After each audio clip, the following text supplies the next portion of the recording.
क्या रोहित शर्मा को कप्तानी से हटाना मुंबई इंडियंस की एक बहुत बड़ी गलती है?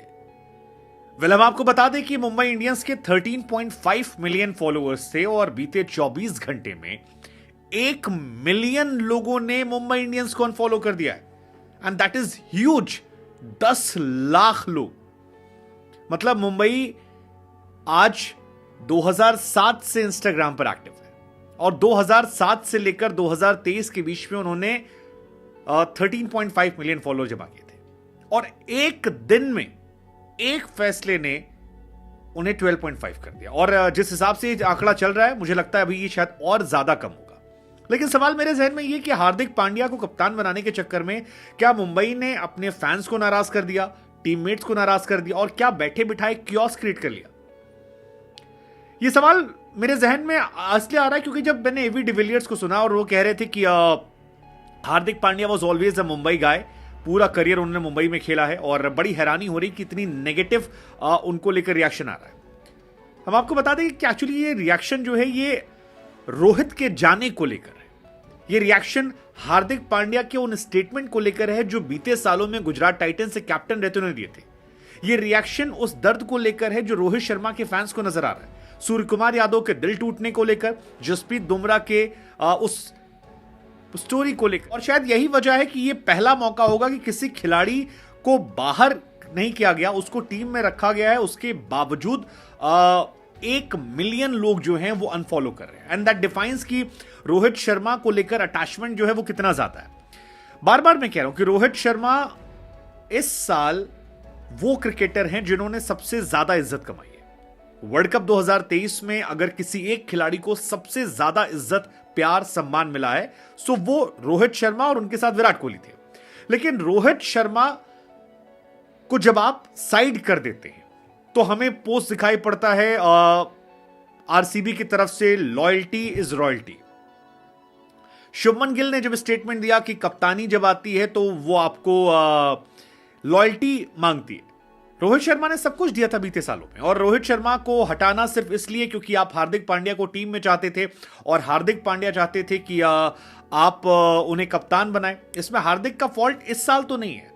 हार्दिक पांड्या अपनी जगह सही है, वो मुंबई से निकाले गए थे, उनके जहन में नाराजगी थी, गुस्सा था, और वो दूसरी टीम में गए, वहां पर जिताया उन्होंने। उसके बाद लास्ट ईयर सवाल पूछा गया। लेकिन हार्दिक पांड्या ने जो वो स्टेटमेंट दिया था जिसमें मुंबई इंडियंस को लेकर कहा कि 2 तरह की टीमें होती हैं, एक जो बड़े खिलाड़ियों को ले आती हैं और फिर जीत जाती हैं, जैसा मुंबई करती है, हमें वैसा नहीं बनना। सो मुंबई इंडियंस के जो लॉयल फैन थे उनके जहन में कहीं ना कहीं वो बात रह गई थी। और फिर कहानी निकली कि हार्दिक पांड्या वापस आ रहे हैं। एवरीबॉडी वाज लाइक ठीक है, चलो देखा जाएगा क्या होता है, कैसे होता है। लेकिन जब आईपीएल में ट्रेडिंग खत्म हो जाती है, जब इधर उधर से आप खिलाड़ी आ जा नहीं सकते, उसके बाद आप ये अनाउंसमेंट करते हैं कि हार्दिक पांड्या कैप्टन होंगे, तो फिर फैंस को लगता है शायद आपने बिट्रे किया, रोहित शर्मा को बिट्रे किया। और उस बिट्रेल का असर ये है कि फिलहाल शेम ऑन एमआई ये ट्रेंड हो रहा है। 1 मिलियन से ज्यादा फॉलोअर्स जो हैं वो कम हो गए हैं। खबर ये भी आई कि दिल्ली जो टीम है, दिल्ली कैपिटल, वो चाहती थी कि रोहित शर्मा को वो अपने साथ ले लें, लेकिन इन्होंने वो भी नहीं करने दिया। अब खबर ये भी है कि सूर्य कुमार यादव का भी कोई इशू चल रहा है, बिकॉज वो हस्बैंड वाइफ जो हैं लगातार कुछ ना कुछ ऐसे रिएक्ट कर रहे हैं, कह नहीं रहे हैं बट रिएक्ट ऐसा कर रहे हैं जिसको लेकर सवाल खड़े हो रहे हैं। सौरव गांगुली की दिल्ली कैपिटल टीम जो है उसी ने अप्रोच किया था, वहां पर नहीं है। सो इस साल अगर जैसे तैसे मुंबई इंडियंस संभाल भी लेती है तो अगले साल मैं दावे से कह सकता हूं कि रोहित शर्मा, जसप्रीत बुमराह और सूर्य कुमार यादव में से कोई 1-2 खिलाड़ी जो हैं वो मुंबई से छटक जाएंगे। और मुंबई इंडियंस का कोर अगर छिटकेगा तो यकीन मानिए ये नहीं संभलने वाला, क्योंकि ये वो खिलाड़ी हैं जो मुंबई की आन बान जान रहे हैं। हार्दिक पांड्या ने कितने मैचेस जिताए मुझे नहीं याद है, इस बीच में बीते 1-2 सालों में कितने जिताए। वो आशीष नेहरा के साथ थे, कमाल कर रहे थे। आशीष नेहरा जहां गए, अभी हरियाणा से वो थे, वहां पर भी उन्होंने कमाल करके दिखाया, अपनी टीम को जिताकर दिखाया।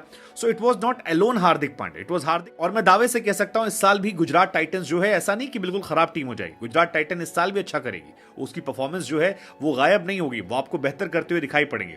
लेकिन फिलहाल बहुत सारी चीजें जो है वो निकल कर आ रही हैं और बहुत सारे ट्वीट्स निकल कर आ रहे हैं, जैसे RIP Mumbai Indians, unfollow Mumbai Indians, या फिर आईपीएल ऑक्शंस को लेकर पहले शेम ऑन एमआई।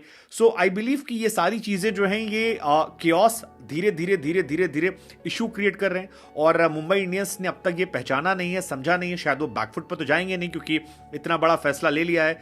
वो हो सकता है आने वाले टाइम में शायद रोहित शर्मा के थ्रू कोई मैसेज डलवा दें जिसमें कह दिया जाए कि रोहित को पता था, ऐसा था, वैसा था। I don't know. जैसे आज सुबह से एक न्यूज़ प्लांट की गई थी कि रोहित शर्मा को जानकारी दे दी गई थी कि हम आपको कप्तानी से हटा रहे हैं। यार कॉमन सेंस लगाइए। कोई भी प्लेयर जो कैप्टन है वो क्यों चाहेगा वो कैप्टन से हट जाए, खासतौर पर फ्रेंचाइज क्रिकेट में। टीम इंडिया की क्रिकेट की कहानी अलग होती है, वहां पर आप लेगेसी फॉरवर्ड करते हैं। आईपीएल में लोग धोनी 43 ईयर्स तक कप्तानी कर रहे हैं। विराट कोहली ने गुस्से में कप्तानी छोड़ी थी, जब लाइन से उन्होंने छोड़ा उन्होंने सारे एक साथ नाराज होकर छोड़ दिया कि मेरे को कैप्टनसी करनी ही नहीं, किसी जगह नहीं करनी है, क्योंकि उन्हें इंडियन टीम की कैप्टनसी से हटाया गया था। इस गुस्से में उन्होंने किया था कि now I want to focus only as a batsman. But Rohit Sharma कप्तानी करना चाहते थे। रोहित शर्मा के वो पुराने वीडियोस हैं।